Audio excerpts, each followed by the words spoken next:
Another get and transform example. So go to data, again, get and transform.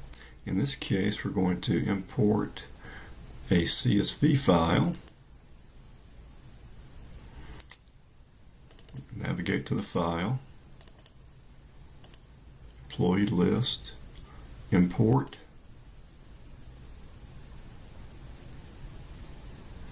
So here we got our, just 3 columns. We'll edit. Doesn't automatically recognize the headers there, employee, location, and sex. So a couple of ways to do that. We are in the query editor. Notice here we can say use first row as headers, under transform, use first row as headers. Okay, so there's our headers. Next, we can summarize data as Walkenbach described. So we're still in the query editor, transform, and we're going to group by.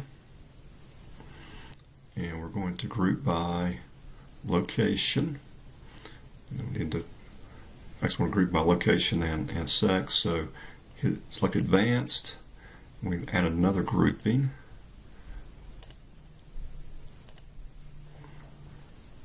And here we're doing count actually. Notice we've got various things we could do here: sum, average, median, etc. Somewhat like running a pivot table. All these are all right.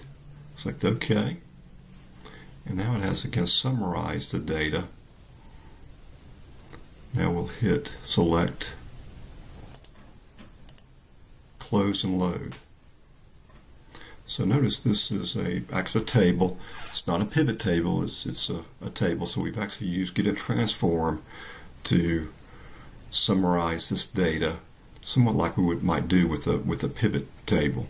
The advantage of and advantage potentially of doing this, if this file is updated at some point, we can quickly rerun the query and it will regenerate this. I'm going to save this right quick. So I've saved it. I'm going to close it and reopen it.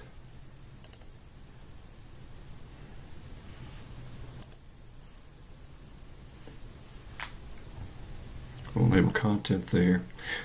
Other than that, notice it's not apparent that this has actually been read in from a query at all. There's nothing here to indicate in the ribbon.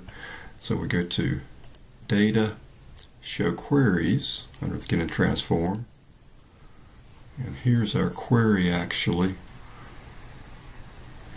It's indicating where it came from. That's the file. And of course we could edit this actually.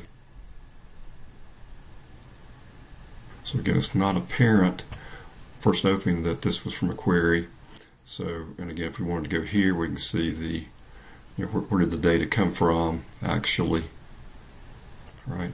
And again, the advantage of, potential advantage anyway, of using a query in this regard is if that CSV file that we imported were to change, we could reload it or refresh it actually, and it would update automatically.